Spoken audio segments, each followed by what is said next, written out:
Welcome back to my channel SG family. জয় শ্রীকৃষ্ণ, রাধে রাধে বলে আজকের সকালটা আমরা শুরু করি সবাই মিলে। তো সবাইকে জানাই গুড মর্নিং, শুভ সকাল, আর সবাইকে জানাই অনেক অনেক শুভেচ্ছা, অনেক অনেক অভিনন্দন। তো রোজকার মতো আজকেও আমি একটি গল্প নিয়ে এলাম তোমাদের কাছে। দেখো গল্পটা তোমাদের ভালো লাগবে, সাংসারিক গল্প। দেখো, শেষ ভালো যার সব ভালো তার, না বুঝে কোনো কিছু দাবি করতে নেই। তো আজকের গল্পে এটাই তোমরা শুনতে পাবে। তো দেখো আর আমার পাশে থেকো, সাপোর্ট করো। সবাই ভালো থেকো, সুস্থ থেকো। চলো আজকের গল্পটা দেখো। বউয়ের গ্রামে যাওয়ার হিড়িক মারাত্মক বেড়ে গেল। হঠাৎ সে আবিষ্কার করলো সেখানে তার 3 জা থাকে। শ্বশুর শাশুড়ি থাকে, মাঝে মাঝে ডানকুনি থেকে ননদ আসে। হাহা হেহে সব ডিপো ওইখানে। সমস্ত মজা তারাই বেআইনি লুটে নিচ্ছে। আমার একমাত্র জ্যান্ত বউ লেখার ধারণা গ্রামের সঠিক টাটকা খবরটা এখান থেকে পাওয়া যায় না। 3 জাকে ফোন করলে 4 রকম বলে, অর্ধেক গোপন করে যায়। বড় ত্যাদর ওরা। দেবরদের কূটনীতি, শাশুড়ির টাকা তহবিল, শ্বশুরের তাণ্ডব, গালাগালি, জমির ভাগ নিয়ে আলোচনা, জমানো টাকার হিসেব, কোনোটাই এখানে বসে পাওয়ার উপায় নেই। কখন কে সমস্ত সম্পত্তি ফুসলিয়ে নিয়ে যাবে এটাই লেখার এখনকার একমাত্র ভাবনা। তাই লেখার গ্রামে যাওয়ার হিড়িক বেড়েছে, আগ্রহ বেড়েছে।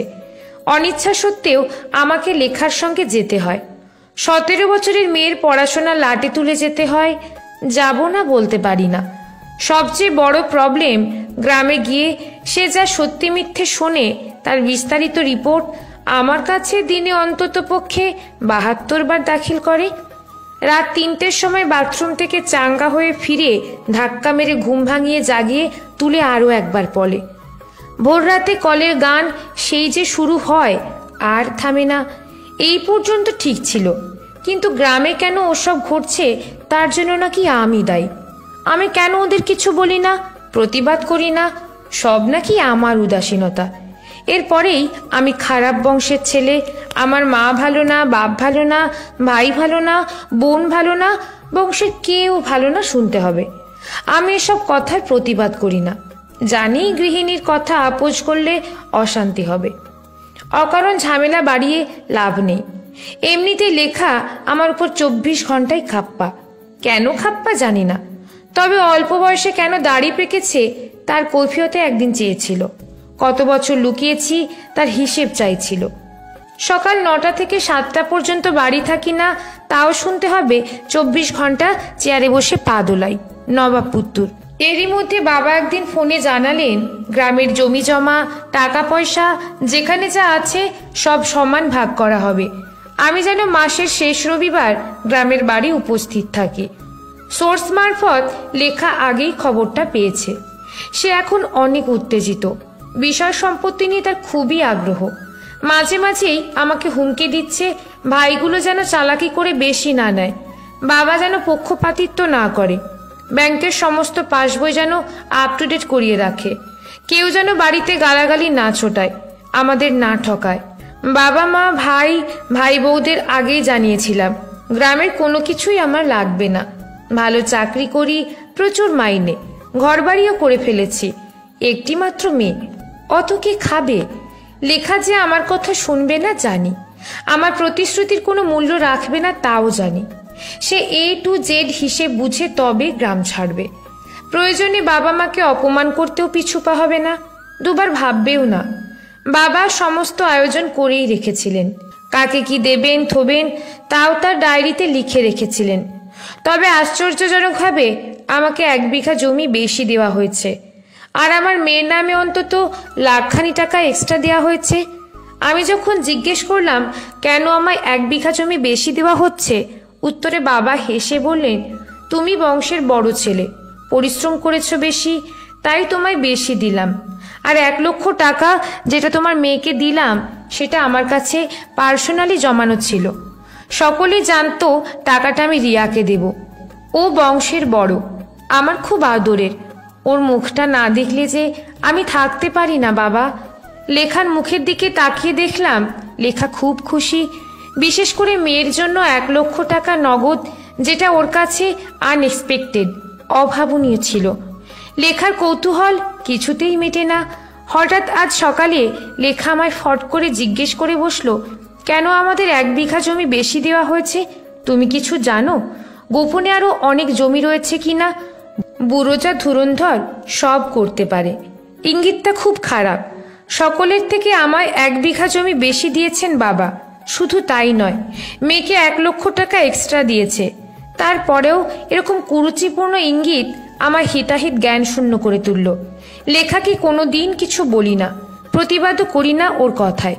ওকে ওর মতো থাকতে দিই, যা বলে প্রায় সব কিছুই করে দিই।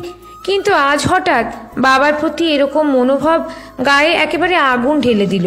মনে হচ্ছিল এক চড়ে গায়ের সমস্ত ঝাল মিটিয়ে নিই, কি করে গুরুজনদের সম্মান দিয়ে কথা বলতে হয় শিখিয়ে দিই। এরপরেও লেখাকে কিছু বলতে পারলাম না। কেমন যেন রুচিতে বাঁধল। মেয়ে বড় হয়েছে, ও কি ভাববে? গোপনে চোখের জল মুছতে মুছতে অফিসে এলাম। বাবা মাকে এত অপমান কোনোদিনও কেউ করেনি। আমি লেখা মিত্র, রিয়ার মা, মিত্র বাড়ির বড় বউ। আজ আমার স্বামী অম্বরীশ অফিস যাওয়ার পরই হঠাৎ দেখি শ্বশুর একটা বাজারের থলে নিয়ে হাজির। গতকালই গ্রাম থেকে ফিরেছি, হঠাৎ আজকেই কেন শ্বশুরের আগমন বুঝতে পারলাম না। আর তিনি কেন এতটা এলোমেলো হয়ে এসেছেন তাও বোধগম্য হলো না। নিশ্চয় কিছু ঝামেলা হয়েছে, নয়তো রিয়ার 1 লক্ষ টাকা ফেরত চাইতে এসেছেন। এই লোকটিকে আমি দেখতে পারি না। যখন তখন যাকে তাকে মারাত্মক গালাগালি করেন। পান থেকে চুন খসলেই সর্বনাশ, বাড়ি মাথায় করে তুলবেন। ওনার কথার অবাধ্য হয়েছ কি কেস খেয়েছ? একমাত্র আমাকেই এখনো কিছু বলেননি। মা ছাড়া বৌমা ডাকেননি। যতবার গ্রামের বাড়ি থেকে শহরে ফিরেছি ততবার শাশুড়ির চোখে যেমন জল দেখেছি, শ্বশুরের চোখেও দেখেছি। শ্বশুর একেবারে রিয়া অন্ত প্রাণ। রিয়ার কিছু হলে উনি একেবারে পাগল হয়ে ওঠেন। রিয়া ভালো রেজাল্ট করলে গ্রামের বাড়িতে বিরাট হইচই বাঁধিয়ে দেন। গ্রামের লোককে ডেকে খাওয়ান। শ্বশুরকে ডেকে ডাইনিং টেবিলে বসালাম। আপনি বসুন, আপনার খাবারের ব্যবস্থা করি। শ্বশুর মশাই অত্যন্ত ঠান্ডা মেজাজে বললেন, না রে মা, আমার বসার সময় নেই। গতকাল তোকে কিছু জিনিস দিতে ভুলে গেছি, ব্যাগে এনেছি, দেখে নে বলেই বাজারের ব্যাগটি আমার হাতে দিল। ও মা, কি কাণ্ড! ব্যাগ খুলে দেখি তার মধ্যে আরেকটি পোটলায় জড়ানো অনেক সোনার গয়না। আমার যে কি আনন্দ হচ্ছে! এগুলো সব আমার? শ্বশুরকে আশ্চর্য হয়ে জিজ্ঞেস করলাম, এগুলো কি সবই আমার? শ্বশুরমশাই হেসে বললেন, হ্যাঁ মা, সব তোমার। এগুলো তোমার শাশুড়ির, মৃত্যুর আগে এগুলো দিয়ে গিয়েছিলেন। তোমার হাতে তুলে দিয়ে আজ আমি মুক্ত হলাম। হাতের ব্যাগ কোনো এক অজানা আশঙ্কায় ভয়ে শক্ত করে বিস্মিত হয়ে বললাম, মৃত্যুর আগে মানে? কার মৃত্যুর কথা বলছেন বাবা? শ্বশুর এবার খুব আশ্চর্য হয়ে আমার মুখের দিকে তাকিয়ে বললেন, কেন, অম্বরীশ তোমায় কিছু বলেনি? আমি আরও আশ্চর্য হয়ে বললাম, কেন, কি বলবে? না তো, কিছুই বলেনি। শ্বশুর এবার মাথা নিচু করলেন, অনেকক্ষণ কি যেন ভাবলেন, তারপর ধীরে ধীরে বললেন, না বলারই কথা। কি বলবে বলো মা? ওর বাবা বাংলাদেশ মুক্তিযুদ্ধে যোগ দিয়ে আর ফেরেনি। ওর মা ওকে নিয়ে কোনো মতে এদেশে পালিয়ে এসে আমাদের বাড়ি ওঠে। এরপর তিনি আর বেশি দিন বাঁচেননি। আমি অম্বরীশকে বুকে জড়িয়ে মানুষ করেছি। কোন দিন থেকে যেন ও আমার বড় ছেলে হয়ে গেছে আমি বুঝতেই পারিনি মা। আমার মাথাটা ঝিমঝিম করতে লাগলো। এ কি শুনছি আমি? এ কি সত্যি না স্বপ্ন?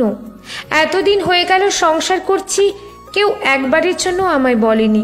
আশ্চর্য, এত বড় একটা সত্যি কথা কেউ আমায় বলেনি। অথচ যাদের আমি দিনের পর দিন অপমান করেছি, সম্পত্তি ভাগাভাগি নিয়ে চিৎকার করেছি, তারা একদিনের জন্য আমায় চিৎকার করে বলেনি যে আমি ওই বাড়ির কেউ না, ওই বাড়িতে আমার কোনো অধিকার নেই, ওই বাড়ি আমি পালিত পুত্রের স্ত্রী। কেউ বলেনি আশ্রিত আমরা, কেউ বুঝতেও দেয়নি। অনেকক্ষণ পর আমার 2 চোখ দিয়ে ঝরঝর করে জল পড়তে লাগলো একা একা। এত ভালো মানুষ পৃথিবীতে আছে, পৃথিবীটা এত সুন্দর, একসঙ্গে এত মানুষ ভালো হয়। মুহূর্তে যেন সব এলোমেলো হয়ে গেল। একটা সুন্দর সাজানো গোছানো সংসার, পরিবার, বন্ধন, হাসি ঠাট্টা সব ছিন্ন হয়ে গেল, পর হয়ে গেল, সব পর হয়ে যাবে। ধীরে ধীরে উঠে গিয়ে আমি বাবাকে ব্যাগটা ফিরিয়ে দিয়ে জড়িয়ে ধরে বললাম, এসব আমি কিছু চাই না বাবা, জমি জায়গা টাকা পয়সা কিছুই চাই না। আমি শুধু আপনাদের চাই, আপনাদের মতো একটা পরিবার চাই, এমন দেবর ননদ চাই। আমার মেয়ে যেন কোনোদিন কিছু জানতে না পারে। বলুন বাবা, আমাদের পর করে দেবেন না তো? বাবার চোখ জলে ভিজে গেছে। অনেকক্ষণ অপলক চেয়ে বাবা শেষে চোখের জল মুছে ধীরে ধীরে বললেন, এই অভাগা বাবাকে কোনোদিনও ভুলিস না মা, তোদের ছাড়া যে আমি বাঁচব না। ওরে অম্বরীশ যে আমার বড় ছেলে।